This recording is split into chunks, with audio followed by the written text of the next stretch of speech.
It started with a leak, a single line buried inside a classified cable, but powerful enough to shake a nation. Traore has 24 hours, deliver 90% of the oil and gold, or face consequences. The signature at the bottom, Donald J. Trump, the former US president, now leading an aggressive global business offensive through private diplomatic channels, had made a demand that stunned even Washington insiders. He wanted near-total control of Burkina Faso's newly discovered oil and strategic gold reserves. No negotiation, no diplomacy, just an ultimatum. It wasn't just a message, it was a threat, and it was delivered straight to the heart of Ouagadougou. According to insiders, the cable came through a trusted intermediary, a former US military attaché, escorted by private American security contractors. It landed on Traore's desk at dawn. The wording was clear: allow US corporations to immediately begin oil extraction and gold export operations. Sign over long-term control of Burkina energy policy to an American-led economic board. Do it within 24 hours, or risk sanctions, resource blockades, and internal sabotage. Trump's message wasn't veiled in diplomacy. It was raw, ruthless, transactional. We saved you from terrorism, now pay us back. But what Trump didn't count on was the man sitting on the other side of that letter. Captain Ibrahim Traore didn't blink. He called in his intelligence chief. He called in his army commander, and then he looked them both in the eye and said, "Tell the Americans, Burkina Faso is not for sale." By midday, the leak had gone viral. African networks broke the story. Screens lit up from Lagos to Kinshasa. Trump demands African resources. Traore given 24-hour deadline. The world watched. Burkina Faso held its breath, and Captain Traore began to write his response, not with ink but with steel. For months, it was one of the best-kept secrets in Africa, buried deep beneath the arid plains of northern Burkina Faso, something that could change everything. Oil, not rumors, not speculation, but confirmed, massive, untouched reserves. The discovery was made by a classified geological team, operating under a joint military energy division set up quietly by Captain Traore after seizing power. Russian engineers had helped conduct deep-ground scans. Iranian survey drones had flown under radar coverage. North Korean tech teams had encrypted the data. Everything was sealed, everything was locked down, until it wasn't. Because the moment the first underground drill broke surface, satellites saw it. American satellites, French satellites, eyes in the sky that never sleep. Within 48 hours, US intelligence agencies flagged anomalous energy activity in the Sahel. They traced shipments of industrial equipment arriving from Iran and Venezuela. They intercepted encrypted messages referencing a new sovereign petroleum corridor. And then the gold trails lit up too. Burkina Faso had already begun quietly reclaiming its gold mines, pushing out French-controlled corporations and replacing them with state-led military protection. The revenue was no longer heading to Paris. It was going straight to a Burkina Development Fund. The US knew what this meant. A country with oil and gold, not owned by Wall Street, not controlled by Paris, not begging the IMF, but defended by rifles and flags. That wasn't just a threat, it was an example, and that's what scared them. They didn't just want the resources, they wanted to stop the model from spreading before Mali, Niger, Chad or Congo followed suit. That's when the calls started. From Exxon, from Chevron, from Washington, all asking the same question. How do we shut this down before it becomes another Libya? But this time, African-owned. The answer came quickly. Send Trump, send the threat, and force Traore to bow. But the man they were pressuring doesn't kneel. When the message arrived in Ouagadougou, it wasn't dressed in diplomacy. It came wrapped in arrogance, the language of empire disguised as business. Trump's team delivered it like a business deal. But make no mistake, this wasn't negotiation, it was extortion. The demands were outlined in a 7-page document marked Confidential Strategic Resource Acquisition Framework. But the content was anything but subtle. 90% of Burkina Faso's oil production was to be granted to US oil giants for stabilization and infrastructure purposes. Control of all major gold export routes was to be handed over to US-approved intermediaries. An American advisory committee would oversee all new mining contracts and revenue distribution, and in exchange, promises of military security cooperation, technology partnerships, and protection from regime change. Yes, you read that right. Protection from regime change. A veiled threat buried beneath polite wording. The message, obey us or fall. And at the top of the document, in thick red ink, one handwritten note, Traore has 24 hours. DJT. It wasn't just economic colonialism, it was imperialism 2.0, bold, naked, and direct. Washington elites tried to distance themselves. They claimed Trump was acting privately, outside official government policy. But behind the scenes, the White House wasn't stopping him, because Trump was doing what they all wanted, just louder. He was saying what the West had always whispered: we don't care who runs Africa, as long as we own what's under it. But Traore had already read the message, and he had already decided, no foreign hand will decide the fate of our soil. Because if this was a game of power, he was ready to play, but not as a pawn, as a sovereign man with a sovereign nation. And Trump? He had just threatened the wrong soldier. The message from Trump landed with a thud in the presidential war room, but Traore didn't even flinch. He read it once, then again, then he pushed it aside and stood up, calm, steady, cold as steel. So, that's their price for peace, he said. Slavery in a suit and tie? His generals waited. His ministers stayed silent. And then Captain Ibrahim Traore made his decision, not with hesitation, but with fire. They want 90% of our future, they'll get 100% of our resistance. He didn't call Paris. He didn't call Washington. He called the commander of Burkina Faso's Special Sovereignty Force, a unit created in secret just for this moment. Orders were issued: lock down every oil field, double the guards on every gold convoy, shut down all data transfers to foreign contractors, prepare the national media. A statement was coming. By midday, the entire country was watching. The screen faded to black. Then, the camera flickered on. No fancy background, no polished speech, just Traore in his uniform, one hand resting on a Burkina Faso flag, the other on a folder marked Confidential US Threat. His voice was calm, his eyes ruthless. To the people of Burkina Faso and to the nations of Africa, an offer has been made to sell our oil, to sell our gold, to sell our honor in exchange for fear. He paused. To those behind this insult, to Mr. Trump and his backers, you have misjudged us. We are not Libya. We are not Iraq. We are not your playground. The room was silent. We will never trade our land for your luxury. We will never bow to your bullets or your banks. You gave us 24 hours. Here is our response. You have 24 hours to take your greed, your threats, and your arrogance and leave African soil. He stood, saluted, and walked away. No questions, no negotiations, just a line in the sand, drawn with courage and conviction. And from that moment forward, Africa knew it had a warrior who would not kneel. While Traore's words echoed across Africa, another storm was brewing, one the world couldn't see. Behind the scenes, in glass towers and shadowy boardrooms, panic set in. At ExxonMobil, calls were made to Washington.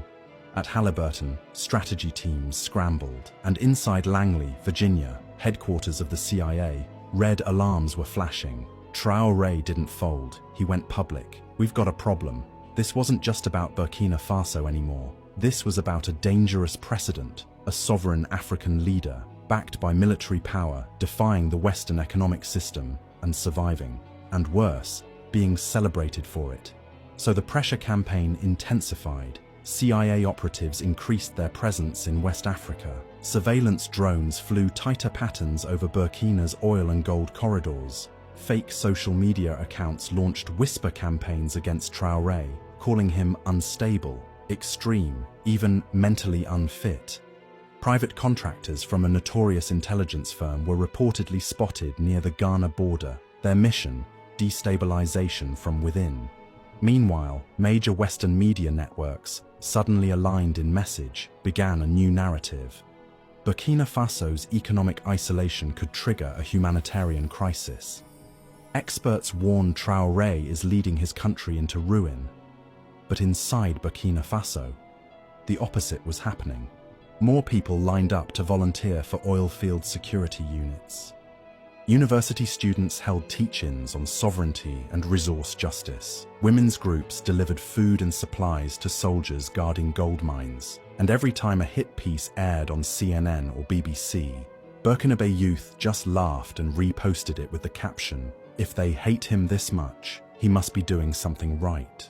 Traore knew the enemy wasn't just Trump, it was the system, the global network of banks, oil firms, intelligence agencies, and media empires that had looted Africa for a century.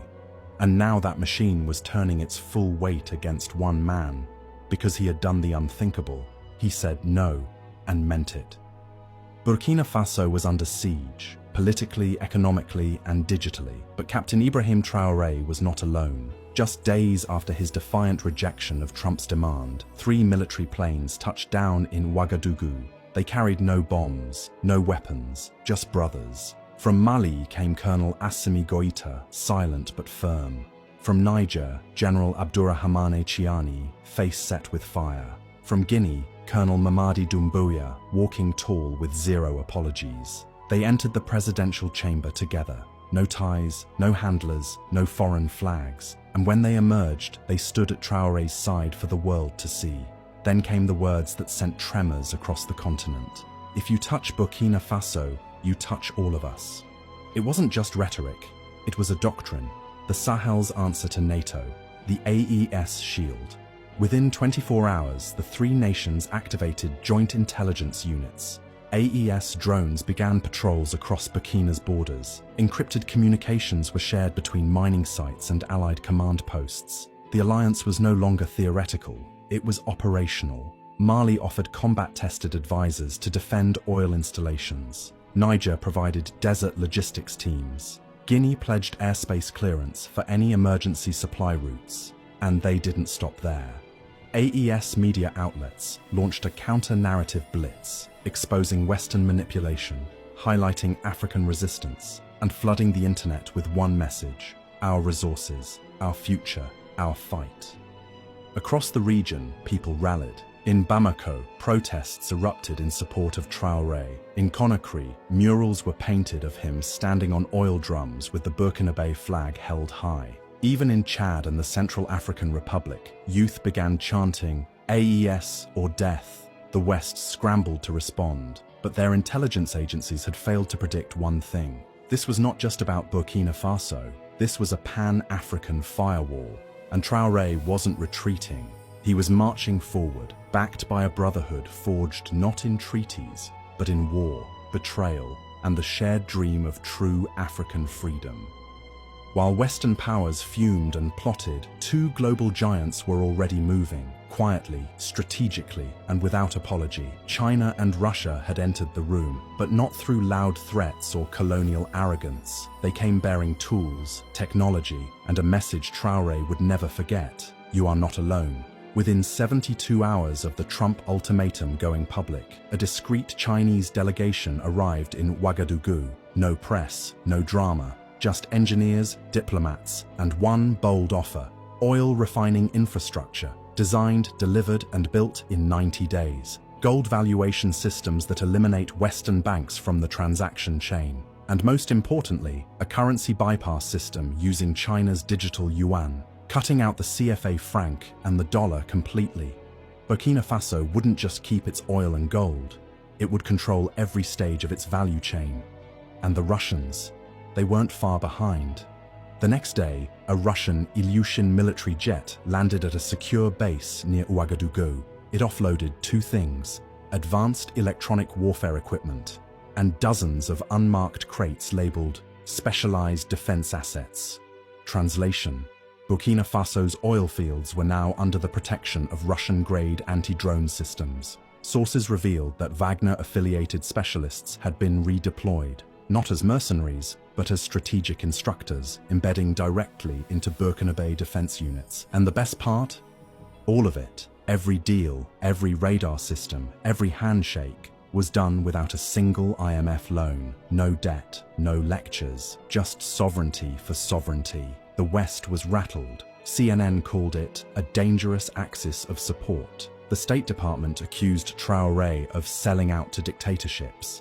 But the African people didn't care, because in Traore they saw a leader who didn't bow. In China and Russia they saw tools to fight back. And in AES they saw a future without chains. The chessboard had shifted. Trump made his move. But now, Traore had two powerful players on his side, and the empire's playbook was falling apart. By now, Traore had done the unthinkable. He had defied a US ultimatum, exposed a global power play, and rallied China, Russia, and half of West Africa behind him. And in America, the media exploded. CNN flashed red banners. Burkina Faso threatens US strategic interests. Traore aligns with Russia and China. Fox News went further. Traore must be stopped. African strongman threatens Western energy security. Every panel was packed. Former CIA agents, oil executives, retired generals, all repeating one word like a drumbeat: dangerous. They painted Traore as a madman, an extremist, a puppet of Putin, a new Gaddafi, but with TikTok. But on social media, they couldn't stop him. The hashtags began trending worldwide. Jose Traore, the lion. Africa is not for sale. We're all Burkina. African creators flooded Instagram and YouTube with videos praising Traore's courage. Even Black Americans began joining the wave. This man just told Trump over my dead body and lived to say it out loud. This is what real leadership looks like. Pay attention. Meanwhile, in Burkina Faso, the youth made their message clear. They took clips of CNN's fear-mongering and remixed them into protest songs. They wore t-shirts that read, "If CNN hates you, you're doing something right." Traore was no longer just a national leader. He was a symbol, a lightning rod, a meme, a message, a movement. Even Time magazine couldn't ignore it. Their next digital cover. The man America can't bully, inside Traore's African uprising. But with fame came danger. The more visible Traore became, the more threats emerged. Private intelligence firms ramped up digital attacks. Bots flooded social platforms with fake rumors. Whispers of regime change resurfaced in DC backrooms. But it didn't matter, because the people had seen the game, and Traore had broken the script. He wasn't supposed to fight back. He wasn't supposed to survive. And he sure wasn't supposed to go viral. Yet, here he was. A 35-year-old soldier from Ouagadougou, trending harder than any Western president, armed with nothing but truth, grit, and oil. The clock was ticking. Second by second, the world watched. Would Traore back down? Would he call Washington? Would he open the gates to US oil giants and beg for forgiveness? No. Instead, when the 24-hour deadline expired, Traore doubled down. In the early hours of the morning, the National Assembly of Burkina Faso held an emergency vote, one kept completely secret from outside observers. By unanimous decision and under direct orders from the presidency, they passed a landmark resolution. All oil and gold reserves within Burkinabe territory are hereby nationalized and permanently shielded from all foreign corporate ownership. The ink dried, the decree was signed, and within hours, every Western company still operating in the country received a clear notice. Pack your bags, you're done here. Gold mining licenses held by French and Canadian firms were revoked. A US-backed energy survey team was escorted to the border, and all foreign diplomatic envoys were informed. Burkina Faso's resources are not up for discussion. They are the property of its people. Then came the broadcast. Traore appeared on national television, not in military fatigues, but in traditional Burkinabe attire, calm, grounded, unshaken. "We have been exploited for generations," he said, "and now that we discover our wealth, they want it back. But I am not here to serve empires. I am here to serve a people who have suffered too long." He paused, then added, "Burkina Faso is not afraid, and I am not negotiating with thieves." Outside, the streets erupted with celebration. Drums, fireworks, dancers in the capital chanting, "He said no, he said no, he said no." Online, the energy surged again. Young Africans posted videos holding fuel, soil, and coins, whispering, "We protect what is ours." Trump's deadline had passed. The threat had failed. And Traore, he hadn't just survived the storm. he'd rewritten the rules of the game. For 12 hours after Traore's declaration, Washington went silent. No press release, no tweets, just whispers in military briefings and panic in oil boardrooms. Then, at exactly 7:42 a.m. Eastern Time, it came, a single tweet from Donald J. Trump, in all caps. Traore just made the biggest mistake of his life. Africa will pay for this. The internet exploded. Journalists scrambled for reaction. Pundits shouted over each other on cable news. Markets in New York wobbled as traders braced for escalation. But in Ouagadougou, Traore was unmoved. When his advisors showed him the tweet, he reportedly laughed and said, "That's the sound of an empire losing control." Yet behind the scenes, the threat was real. Satellite activity over West Africa tripled. The US Navy moved 2 ships closer to the Gulf of Guinea, and AFRICOM quietly issued a bulletin warning of regional volatility. Burkina Faso's military went on full alert. Anti-air systems were activated, gold routes were locked down, and elite special forces units were deployed around oil sites and the capital. AES allies responded instantly. Mali sent armored vehicles across the border. Niger repositioned air defense radar to cover shared skies. Guinea announced a joint rapid response pact, pledging direct retaliation for any act of foreign aggression against Burkina Faso. Then, something unexpected happened. Across Africa, citizens, not governments, took action. In Nigeria, South Africa, Kenya, Senegal, thousands rallied in front of US embassies. They weren't just protesting, they were daring the empire to try. Signs read, "Touch Traore, and you touch us all." Africa is not your minefield. Keep your democracy, we'll keep our dignity. Back in Washington, Trump was reportedly furious that his threats weren't working. And the final blow, a video posted by Traore, just 43 seconds long, went viral globally. He looked directly into the camera and said, "This is not just about oil. This is not just about gold. This is about the soul of Africa, and I would rather die standing than live kneeling." The video was reposted 12 million times in under 24 hours. Even former African presidents began breaking silence, calling Traore the beginning of a new generation. The world held its breath, but Africa began to breathe again. You might be seeing this as a fallacy, a mere story, a figment of some person's imagination. These are true. These are some kind of word politics that is making Africa underdeveloped after so many years of independence. A story you cannot see on the pages of newspaper.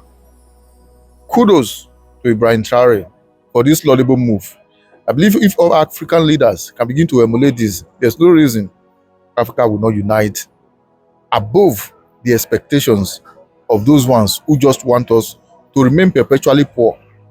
The last time I checked, the same Trump who called Africa shithole still want to control 90% of reserves of oil well in Burkina Faso. You can see the politics they are playing with Africa. Until we rise up together to demand that this is our right, they should be given to us. We should be co-equal in anything they want to do in life. This slave and master syndrome should be abolished. Until that is done, I believe we'll still remain where we are. And today, Burkina Faso is opening our eyes through the leadership of Ibrahim Traore. Kudos to him. Please share this video and let the whole world know, because some of these things might be counter by them. But if you know the implications of what they are doing to Africa all this while, I believe every story that comes out of Africa regarding how they want to marginalize us for life, we will do the need to expose them. Please try as much as possible, share once again and follow the page. Thank you as you do so. Africa must always unite. Thank you.